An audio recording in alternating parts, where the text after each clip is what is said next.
ന്യൂസുകൾ കാണുക മാത്രമല്ല പ്രതികരിക്കാനും കൂടി നമ്മളെ ഫോഴ്സ് ചെയ്യപ്പെടുന്ന ഒരുപാട് സംഭവങ്ങളാണ്, ഒരുപാട് കാര്യങ്ങളാണ് നമ്മുടെ നാട്ടിൽ, കേരളത്തിൽ നടന്നുകൊണ്ടിരിക്കുന്നത്. വായിച്ച് തള്ളുക, അഭിപ്രായങ്ങൾ കമൻസായോ അല്ലെങ്കിൽ ഒരു ഗ്രൂപ്പിലുള്ള ഏതെങ്കിലും ഒരു ചർച്ചയിലോ പങ്കെടുക്കുക എന്നുള്ളതിലുപരി ഇതുപോലെ ക്യാമറയ്ക്ക് മുന്നിൽ വന്നു നിന്ന് രണ്ട് വാക്ക് പറയണം എന്ന് തോന്നുന്ന വിധത്തിലുള്ള മനസാക്ഷിയെ ഞെട്ടിക്കുന്ന തരത്തിലുള്ള വാർത്തകൾ, സംഭവങ്ങൾ. ഷഹബാസ് 16 വയസ്സ് തികയാത്ത ഒരു കുട്ടിയെ അതേ ഏജ് ഗ്രൂപ്പിലുള്ള കുറച്ച് കുട്ടികൾ ചേർന്നിട്ട് ക്രൂരമായി മർദ്ദിച്ച്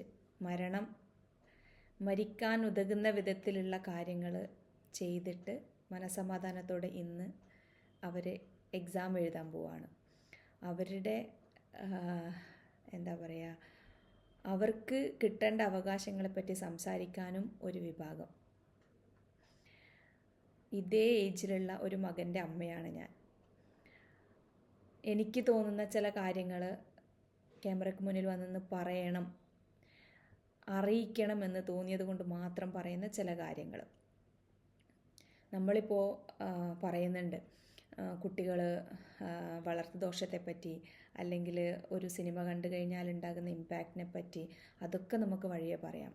എൻ്റെ അഭിപ്രായം എന്ന് പറയുന്നത് ഇപ്പോൾ ഈ കുട്ടികളുടെ ഒരു മാനസികാവസ്ഥയെ പറ്റിയാണ്. അവർ 16 വയസ്സ് പെട്ടെന്ന് ഒരു 10 ദിവസം കൊണ്ട് 16 വയസ്സായ കുട്ടികളല്ല. അവർ ജനിച്ച് വീണ് 16 വർഷമായി. ആ 16 വർഷം അവർക്ക് കിട്ടിയ കാര്യങ്ങൾ വെച്ചിട്ടാണ് അവരുടെ മനസ്സ് വളർന്നിരിക്കുന്നത്. വളർന്നിട്ടില്ല എന്നുള്ളത് വേറൊരു സത്യം. പക്ഷേ ഇവിടെ നമ്മൾ കുറ്റപ്പെടുത്തുന്ന അല്ലെങ്കിൽ അവരുടെ ഒരു ഗ്രൂപ്പിലേക്ക് തന്നെ നമ്മൾ നോക്കിക്കഴിഞ്ഞാൽ മനസ്സിലാവും അവരിട്ട വോയിസുകളുണ്ട്. ഇത് പ്രതി ചേർക്കപ്പെട്ട എന്നല്ല, കുറ്റവാളികൾ തന്നെയാണ്. കാരണം ഒരു കാര്യം ചെയ്യുന്നതിന് മുന്നേയുള്ള ഒരു പ്ലാനിങ് നമ്മൾ അവരുടെ വോയിസിൽ തന്നെ കേട്ടു. ആ പ്ലാൻ ചെയ്തിട്ട് അവരത് നടപ്പിലാക്കാൻ അവരവിടെ ഉപയോഗിക്കുന്നൊരു കാര്യമുണ്ട്. ആണുങ്ങൾ ആരെങ്കിലും ഈ ഗ്രൂപ്പിലുണ്ടെങ്കിൽ വന്നോളി. അപ്പോൾ അവർ തന്നെ മനസ്സിലാക്കുന്നത് ഞങ്ങൾ കുട്ടികളല്ല, മുതിർന്നവരാണ്, അല്ലെങ്കിൽ നമ്മൾക്കെല്ലാം അറിയാമെന്നുള്ള കാര്യത്തിൽ തന്നെയാണ് അവരവിടെയും അവർ ഉറച്ചു നിന്നിരിക്കുന്നത്. ആണുങ്ങൾ ആരെങ്കിലും ഉണ്ടെങ്കിൽ വന്നോളി, അതാണ് ആ ഒരു വോയിസ്. അപ്പോൾ ആ ആണത്വം എന്ന് പറയുന്നത് എല്ലാറ്റിനും മേലെയാണ് എന്ന് തോന്നുന്ന വിധത്തിലുള്ള ഒരു മാനസികാവസ്ഥയിൽ തന്നെയാണ് ഒരു കൂട്ടം കുട്ടികൾ എന്ന് വിളിക്കാൻ പാടില്ല, ഒരു കൂട്ടം വിശ്വസിച്ചിരിക്കുന്നത്. അത് ഒരാളല്ല, ഒരു പേഴ്സണൽ ചർച്ചയോ ഒരു പേഴ്സണൽ വോയിസുകളോ അല്ല നമ്മൾ കേട്ടത്. നമ്മൾ കേട്ടിരിക്കുന്നത് ഒരു ഗ്രൂപ്പിലുള്ള കാര്യങ്ങളാണ്. ആ ഗ്രൂപ്പിലുള്ള ഏതെങ്കിലും ഒരു കുട്ടിക്കെങ്കിലും അത് തിരുത്തണമെന്ന് ആർക്കും തോന്നിയിട്ടില്ല. അതിനുശേഷം എന്താ സംഭവിച്ചത്? അവരെന്താണോ പ്ലാൻ ചെയ്തത് അവരത് നടപ്പിലാക്കി. നമ്മളിപ്പോൾ ഒരു സാഹചര്യത്തിൻ്റെ സമ്മർദ്ദത്തിന്, അല്ലെങ്കിൽ നമ്മൾക്ക് അന്ന് പെട്ടെന്ന് തോന്നുന്ന ഒരു മാനസികമായിട്ടുള്ള ഒരു വിദ്വേഷത്തിൻ്റെ പുറത്തൊക്കെ കുട്ടികൾ തെറ്റ് ചെയ്തു പോകും. അതിനെ നമ്മൾക്ക് ന്യായീകരിക്കാം. പക്ഷെ ഇവിടെ പ്ലാൻഡ് ആണ്, കംപ്ലീറ്റ്ലി പ്ലാൻഡ്, അത് വിസിബിളാണ്, നമുക്ക് മനസ്സിലാവുന്നുണ്ട്. അതിനുശേഷം കുറ്റകൃത്യം നടത്തി അതിനെ ഒരു മോട്ടിവേറ്റ് ചെയ്യുന്ന വിധത്തിലുള്ള 1-2 വോയിസുകളൊക്കെ ആ ഗ്രൂപ്പിൽ ഇട്ടതിന് ശേഷം അതിനെ സപ്പോർട്ട് ചെയ്യാനും കുറച്ച് ആൾക്കാരുണ്ടെന്ന് ഉറപ്പായത് കൊണ്ടാണ് 10-30 കുട്ടികൾ അന്ന് അവിടെ കൂടിച്ചേർന്നിട്ട് ഈ കാര്യങ്ങളൊക്കെ ചെയ്തത്. നടപ്പിലാക്കി വന്നതിന് ശേഷമോ എന്താ സംഭവിച്ചത്? അവർ പറയാണ് ഇതൊന്നും ഒരിക്കലും കേസാവാൻ പറ്റില്ല. കാരണം എന്താ? കൂട്ടത്തിൽ എത്ര ആൾക്കാരെയാണ് പിടിച്ചുകൊണ്ടുപോകും. അതുകൊണ്ട് തന്നെയാണ് അവർ അത്രയും ആ കുട്ടികൾ അത്രയും അവിടെ ഗ്യാദർ ചെയ്തിരിക്കുന്നതിൻ്റെ കാരണം തന്നെ അത്രയും കുട്ടികൾ എടുക്കുന്ന 1-2 കുറ്റവാളികളെ കണ്ടെത്താൻ പറ്റില്ല, അല്ലെങ്കിൽ അതൊരു ലൂപ്പ് ഹോളാണെന്ന് മനസ്സിലാക്കിയിട്ടാണ്. നമ്മൾ അങ്ങോട്ട് പോയില്ല, അവൻ ഇങ്ങോട്ടാണ് വന്നത്, അത് 2ാമത്തെ ലൂപ്പ് ഹോൾ. ഇവരെയാണോ നമ്മൾ കുട്ടികൾ എന്ന് വിളിക്കേണ്ടത്? തീർച്ചയായിട്ടും അല്ല. അതേ ഒരു ഏജ് ഗ്രൂപ്പിലുള്ള ഒരു മകൻ്റെ അമ്മയാണ് ഞാനിന്ന്. എൻ്റെ മാനസികാവസ്ഥ ഇന്ന് അതേ ഏജ് ഗ്രൂപ്പിലുള്ള കുട്ടികൾക്കെതിരായിട്ട് സംസാരിക്കുന്ന തരത്തിലേക്ക് മാറിയിട്ടുണ്ടെങ്കിൽ തെറ്റ് പറയാൻ പറ്റുമോ? അവർ അന്നതിന് ശേഷം കണ്ണ് അടിച്ച് പൊട്ടിച്ചിട്ടുണ്ടെങ്കിൽ ഇനി അവനിക്ക് കണ്ണില്ല, അല്ലെങ്കിൽ അവൻ മരിച്ചു കഴിഞ്ഞാലും പ്രശ്നമല്ല, അവന് കിട്ടേണ്ടത് കിട്ടിയിട്ടുണ്ട്. അപ്പോൾ കൊന്നിട്ടും തീരാത്ത പക, അടിച്ചിട്ടും തീരാത്ത പക. കുട്ടികളാണോ അവർ? കുട്ടികളെ നമുക്ക് വിളിക്കാൻ പറ്റുമോ? തീർച്ചയായിട്ടും ഇല്ല. കാരണം കുട്ടികളെന്ന് പറയുമ്പോഴെന്താ, നമ്മൾ ചെയ്തു പോയ കാര്യത്തിനെ പറ്റിയിട്ട് സഹതപിക്കുകയല്ല. നമ്മൾ ചെയ്ത് കഴിഞ്ഞു കഴിഞ്ഞാൽ ഇങ്ങനെ എന്തെങ്കിലും ഒരു ചെറിയ കുഞ്ഞു തെറ്റ് ഒന്നും വേണ്ട, നമ്മൾ സ്കൂളിൽ നിന്ന് ഏതെങ്കിലും ഒരു വിധത്തിൽ ഒരു കളിക്കിടെ പറ്റിയ ഒരു അബദ്ധം പറ്റിയാൽ പോലും തിരിച്ച് വീട്ടിലേക്ക് വരുന്ന സമയത്ത് ടീച്ചേഴ്സിൻ്റെ കയ്യിൽ നിന്ന് എല്ലാ പണിഷ്മെൻറ്റും കിട്ടിയിട്ട്, അല്ലെങ്കിൽ അവരുടെ അടുത്ത് നിന്ന് ഒരു ഉപദേശമോ അല്ലെങ്കിൽ ചീത്തയോ കേട്ടിട്ട് തിരിച്ച് വീട്ടിലേക്ക് വന്നു കഴിഞ്ഞാൽ, വീട്ടിൽ ഇത് അറിഞ്ഞു കഴിഞ്ഞാൽ എത്ര പ്രശ്നമാവുമെന്ന് ചിന്തിച്ചിരിക്കുന്ന തരത്തിലുള്ള മാനസികാവസ്ഥയുള്ളവരാണ് നമ്മൾ കുട്ടികളെന്ന് വിളിക്കേണ്ടത്. ഇവർക്ക് പേടിയില്ല, ഇവർക്ക് ടീച്ചേഴ്സിനെ പേടിയില്ല, അച്ഛനമ്മമാരെ പേടിയില്ല, സമൂഹത്തിനെ പേടിയില്ല. ഈ കാര്യങ്ങൾ നാലാൾ അറിയുന്നതിന് പ്രശ്നമില്ല. അപ്പോൾ ഇവരെവിടെയാണ് നമ്മൾ കുട്ടികളെന്ന് പറയാം? ഒരു കോപ്പി അടിച്ച് കഴിഞ്ഞ് കഴിഞ്ഞാൽ തന്നെ സ്കൂളിൽ നിന്ന് മാറ്റി നിർത്തി, അത് ക്ലാസ് ടെസ്റ്റ് ആണെങ്കിലും അല്ലെങ്കിൽ സെം വൈസ് എക്സാംസ് ആണെങ്കിലും ഏത് തരത്തിലാണെങ്കിൽ സ്ക്വാഡ് ഉണ്ടായിരുന്നു നമ്മളൊക്കെ പഠിക്കുന്ന കാലത്ത്. കോപ്പിയടി അങ്ങനെ എന്തോ കണ്ടു കഴിഞ്ഞാൽ അവിടെ ബാനാണ്. ആ കുട്ടിക്ക് അന്നത്തെ ആ സമയത്ത് എക്സാം എഴുതാൻ പറ്റില്ല. പിന്നെ എന്തെങ്കിലും സ്പെഷ്യൽ പെർമിഷനോട് കൂടിയോ അതിൻ്റെ പുറകെ കുറച്ച് നടന്നാലോ മാത്രമാണ് എക്സാം എഴുതാൻ പറ്റുക. ഇന്ന് പ്ലാൻ ചെയ്ത് മേർഡർ ചെയ്ത് എല്ലാ തരത്തിലും നമ്മൾക്ക് മുന്നിൽ അവർ തന്നെയാണ് കുറ്റവാളി, അവർ തന്നെയാണ് ചെയ്തതെന്ന് പബ്ലിക്കായിട്ട് നമ്മൾ കണ്ടുകൊണ്ടിരുന്നിട്ട് കൂടെ അവർക്ക് സ്പെഷ്യൽ പെർമിഷനോട് കൂടി സെൻറ്റർ അടക്കം മാറ്റിയിട്ട് അവർ എക്സാം എഴുതിക്കുകയാണ്. ചിലപ്പോൾ ഇപ്പോൾ എഴുതുന്നുണ്ടാകും. എവിടെയാണ് നമ്മൾക്ക് ഒരു മാറ്റം ഉണ്ടാവേണ്ടത്? സമൂഹമാണോ, സ്കൂളാണോ? ഒന്നുമല്ല. എൻ്റെ അഭിപ്രായത്തിൽ നമ്മളെ സ്വന്തം വീട്ടിൽ നിന്നാണ്. 16 വയസ്സുള്ള കുട്ടികൾ ഞാൻ പറഞ്ഞതുപോലെ ഒരു ദിവസം കൊണ്ടോ 10 ദിവസം കൊണ്ടോ ഒരു മാസം കൊണ്ടോ ആയതല്ല 16 വയസ്സ്. നമ്മുടെ കയ്യിലേക്ക് കിട്ടുന്ന കുട്ടികളെ ഏത് തരത്തിൽ മോൾഡ് ചെയ്തെടുക്കണമെന്നുള്ളത് ചെറിയൊരു ഐഡിയെങ്കിലും ഉണ്ടാവണം. പാരൻസ് ആകുന്ന ഏത് പാരൻറ്റും അവർക്ക് മുന്നേ ഒരു അനുഭവങ്ങളൊന്നുമില്ല. ഫസ്റ്റ് പാരൻ്റ് ആവുന്ന ഏതൊരാൾക്ക് ഒരുപാട് തെറ്റുകൾ പറ്റാം.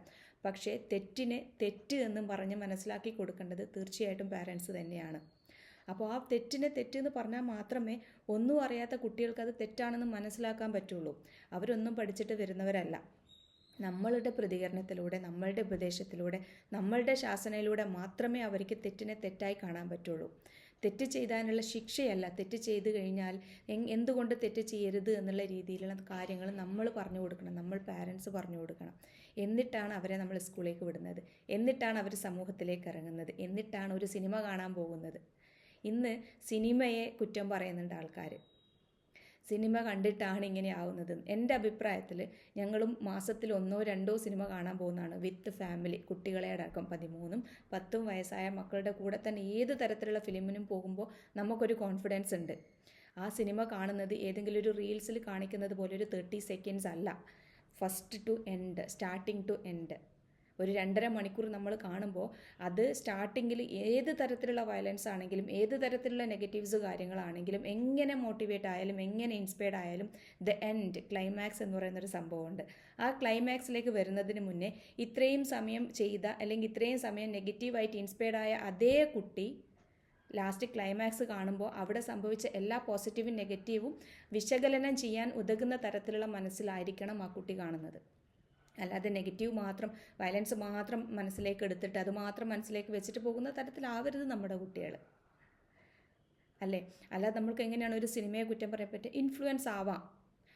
വില്ലന്മാരെ തന്നെ അല്ലെങ്കിൽ നായകനെ തന്നെ ഫോളോ ചെയ്യുന്ന കുട്ടികളല്ല ഇന്നുള്ളത്.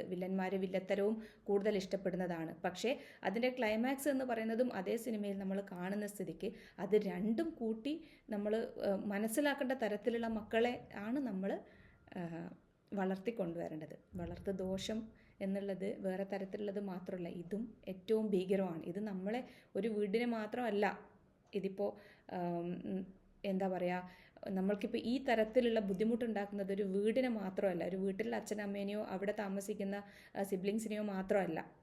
ഇത് ഇപ്പോഴിതാ സമൂഹത്തിലേക്ക് ഇറങ്ങി, സ്കൂളിലേക്ക് ഇറങ്ങി കംപ്ലീറ്റായിട്ട് ബാധിക്കുന്ന തരത്തിലാണ്.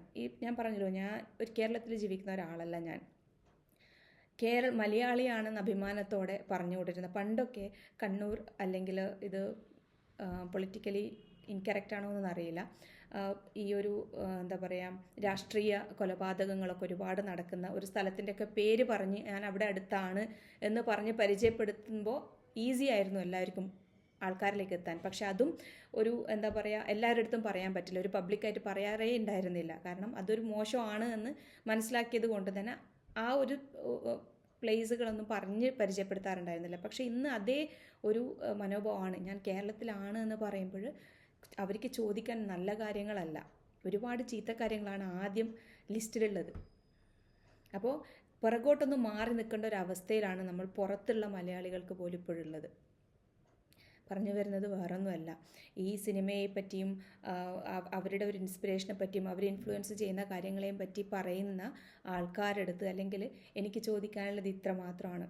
നമ്മൾ അങ്ങനെയുള്ള ഫിലിംസും കാര്യങ്ങളൊക്കെ ഇൻഫ്ലുവൻസ് ആവുന്നുണ്ട് എന്ന് പറയുന്നിടത്ത് എന്തുകൊണ്ടാണ് ഒരു തെറ്റ് ചെയ്തിട്ട് ആ തെറ്റിന് നല്ല സിവിയർ പണിഷ്മെൻറ്റ് കിട്ടിയ 1-2 ഉദാഹരണങ്ങൾ നമ്മൾക്കില്ലാണ്ട് പോകുന്നത്? ഇന്നൊരു തെറ്റ് ചെയ്ത ഒരു കുട്ടിക്ക് മുന്നേ അതേ രീതിയിലുള്ള കുറ്റം ചെയ്ത ആൾക്കാർക്ക് അല്ലെങ്കിൽ കുട്ടികൾക്ക്, മുതിർന്നവർക്ക് നമ്മൾക്ക് കാണിച്ചു കൊടുക്കാൻ ഒരു 4-5 ഉദാഹരണങ്ങളെങ്കിലും വേണ്ടേ?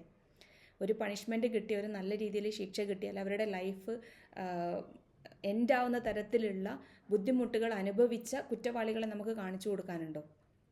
ഇല്ലല്ലോ. പിന്നെ എങ്ങനെയാണ് നമ്മൾക്ക് സിനിമയെ കുറ്റം പറയാൻ പറ്റുക? 2 മണിക്കൂറോ 2.5 മണിക്കൂറോ മാത്രം കണ്ട ഒരു ഫിലിമിനെ നമ്മൾ കുറ്റം പറയുന്ന സമയത്ത് കുറ്റം ചെയ്ത കുറ്റവാളികൾക്ക് കിട്ടിയ ശിക്ഷകൾ നമ്മൾക്ക് കാണിച്ചു കൊടുക്കാനുണ്ടോ? ഈ മക്കൾ ലൂപ്പ് ഹോൾസ്, എവിടുന്നാണ് ലൂപ്പ് ഹോൾസ് കിട്ടിയത്? അപ്പോൾ അവർക്കൊക്കെ അറിയാം. അപ്പോൾ അവർ കുട്ടികളല്ല, അവർ ശരിക്കും പറഞ്ഞു കഴിഞ്ഞാൽ ഒരു മനസാക്ഷിയും ഇല്ലാത്ത കുറ്റവാളികളാണ്. തീർച്ചയായിട്ടും വളർന്നു വരുന്ന സമയത്ത് ഇവിടെയും നമ്മൾക്ക് അവരെ കൺട്രോൾ ചെയ്യാൻ പറ്റുമോ, തിരിച്ച് പഴയ ഒരു എന്താ പറയുക നല്ല ഒരു മാനസികാവസ്ഥയിലേക്ക് കൊണ്ടുവരാൻ പറ്റുമെന്ന് ഒരു ഇതുമില്ല. നമുക്കതൊരു വെള്ളത്തിൽ വരച്ച വര പോലെയാണ്, പറയാൻ പറ്റില്ല. 50-50 ചാൻസാണ്. പക്ഷേ അവർ ചെയ്ത തെറ്റിന് ഡെഫിനറ്റ്ലി അവർക്ക് ശിക്ഷ കിട്ടണം. എന്നിട്ട് നമുക്ക് പറയാം ഫിലിമിനെയും അല്ലെങ്കിൽ സമൂഹത്തെയും അല്ലെങ്കിൽ ഏതെങ്കിലും ഒരു 50 ഒരു 50 മിനിറ്റ്സ് അല്ലെങ്കിൽ ഒരു 45 to 50 മിനിറ്റ്സ് ക്ലാസ്സിൽ വരുന്ന അധ്യാപകരെയൊക്കെ നമുക്ക് പിന്നീട് കുറ്റം പറയാം. ആദ്യം സ്റ്റാർട്ട് ചെയ്യേണ്ടത് നമ്മുടെ വീട്ടിൽ നിന്നാണ്. നമ്മൾ പിറകെ പോകുന്ന പാരൻസിനെയാണ് ആദ്യം നമ്മൾ പറയേണ്ടത്. കാരണം പാരൻസിന് ഒരു അനുഭവങ്ങളുള്ളവരാണ്, എക്സ്പീരിയൻസ് ഉള്ളവരാണ്, നല്ലതും ചീത്തയും അറിയാൻ പറ്റുന്നവരാണ്. അത് നമ്മൾ പകർന്നു കൊടുക്കാൻ എവിടെയൊക്കെയോ പാളിച്ച പറ്റുന്നുണ്ട്. നമ്മൾ തെറ്റ് ചെയ്ത് കഴിഞ്ഞിട്ട് തിരിച്ച് വീട്ടിലേക്ക് പോകുമ്പോൾ അവിടെ നിന്നുള്ള ആ ഒരു മനോഭാവം നമ്മൾ ഓർമ്മയിലുണ്ടാവണം. അതാണ് ബേസ്. അത് കഴിഞ്ഞിട്ടാണ് ബാക്കിയുള്ളതെല്ലാം. ഞാൻ ഒന്നുകൂടി എൻ്റെ ഒരു ചോദ്യം വ്യക്തമാക്കുകയാണ്. നമ്മൾ ഈ ഒരു ഫിലിം കണ്ടിട്ട് ഇൻഫ്ലുവൻസ് ആവുന്നു എന്ന് പറയുന്ന അതേ കുട്ടികളാണ് ഈ ഒരു ശിക്ഷ കിട്ടാതെ ഒരു കുറ്റവാളി പുറത്തിറങ്ങി നടക്കുന്നുണ്ടെങ്കിൽ ഇതേ രീതിയിൽ എനിക്കും നടക്കാം എന്നുള്ളതിലും അവർ ഇൻഫ്ലുവൻസ്ഡ് ആവും. ചോദ്യമാണ്, വെറിയാണ്. ഇതേ തരത്തിലുള്ള ഇതേ ഏജ് ഗ്രൂപ്പിലുള്ള ഒരമ്മയുടെ ആവലാതിയാണ്.